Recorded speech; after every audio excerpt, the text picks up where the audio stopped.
I'm bringing you guys a video today about the state of Rift after about 3 months and my opinions on it, how I think Trion have done, where they can improve, and what they've done wrong. Some of the things that I'm going to be talking about are leveling along with incentives for high levels, expert gearing, tier 1 raids, bug abusing, and individual reward charges and their impact on the game. So in terms of leveling, the leveling experience for many players currently is just really lackluster, and this is predominantly due to a fact that there is a low population. The game heavily incentivizes people to complete low-level dungeons for gear and an easy experience reward. Rift currently does not incentivize any high-level players, however, from participating in these low-level dungeons. This is a major hindrance to gameplay. There have been forum topics on this matter, and players have openly spoken about it on multiple channels, be it Discord, Reddit, the forums. However, Trion have had no answer and have said nothing. Hopefully a system where players can gain individual reward charges by consuming dungeon charges comes into place sometime relatively soon. Expert gearing, in my opinion, is at an all-time high. It's back to what it used to be. Specific bosses dropping specific loot which you need to kill in order to gain the loot, instead of a completely random system which is entirely unpredictable in terms of what you are getting. This new system was implemented by Trion's staff, mainly Tacticus, which was because he was engaging with the community and taking feedback on board. So the first raids that were released were Drown Halls and Gilded Prophecy. They have been a very mediocre fill of time during their period.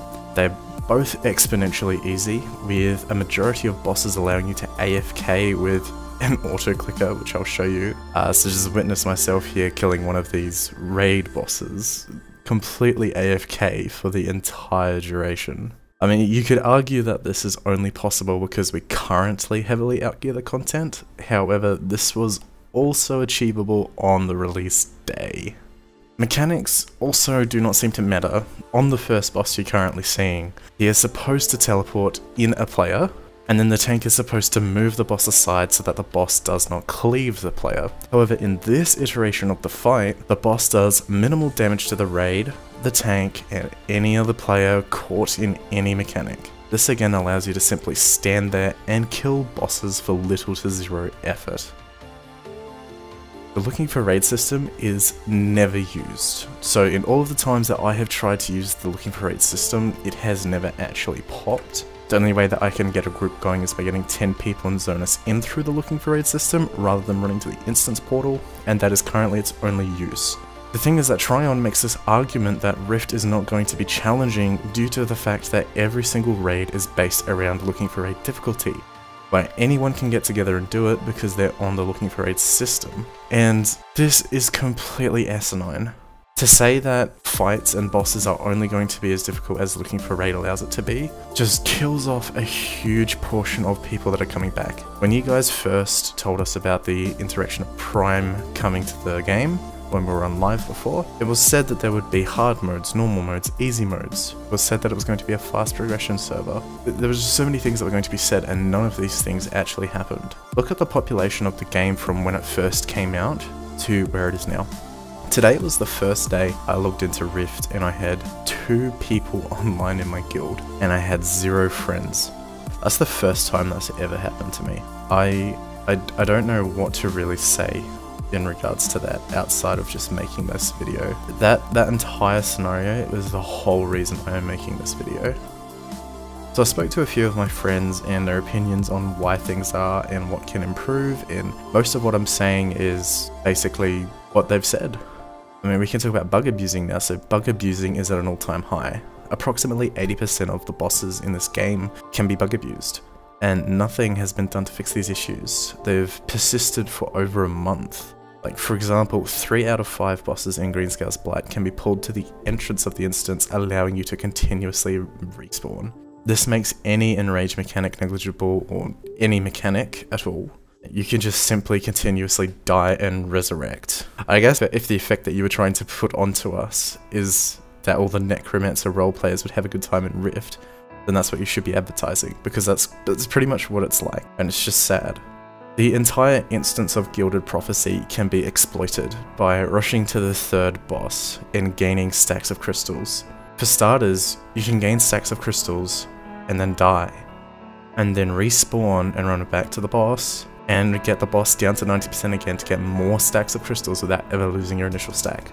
Which means that every single person in your raid can have 50 stacks of crystals. Furthermore, you can reach the third boss without killing any of the previous bosses. What this means is that you can go to the third boss, give everyone in your raid 50 stacks of crystals, and pull other bosses to that boss, and kill the other bosses at the same time. This makes any check completely out of the house. Any DPS check, any mechanic check, anything, because you're going to have insane damage, insane health, and have insane healing.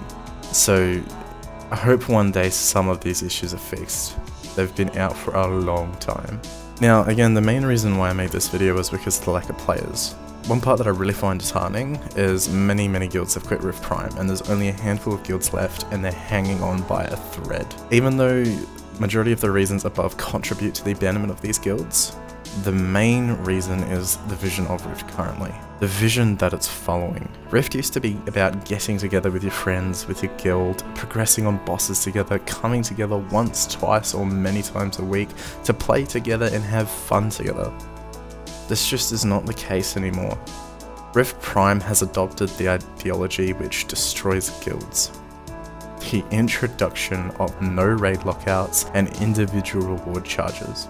There is no incentive for players to get together at specific times anymore or have any camaraderie. Everyone can play with everyone at any time. This has just promoted elitism more than ever before in the history of Rift. Think about the term individual reward charge. Individual reward. Yeah, so basically Rift currently promotes solo play over group play, which goes completely against the foundation of an MMORPG. Instead of driving away singular players due to regular game issues, now we are driving away groups of players. We recently had Scott Hartzman featured on a live stream with the Rift developers, and he was so adamant and positive about the game experience he was having in Greenscale's Blight, how he was leveling characters, and it was nice to see his enthusiasm in the game, especially the fact that he's the CEO. Do that. So Scott, what's your max level character on Prime now? My max, I have 150, I have 139, and I have not made my third character. That's actually one of the things that I love the most about this. So my question to Scott Hartzman, the CEO of Trion Worlds, as if you really love Rift so much as you claim, then what are you going to do to save the game that you love?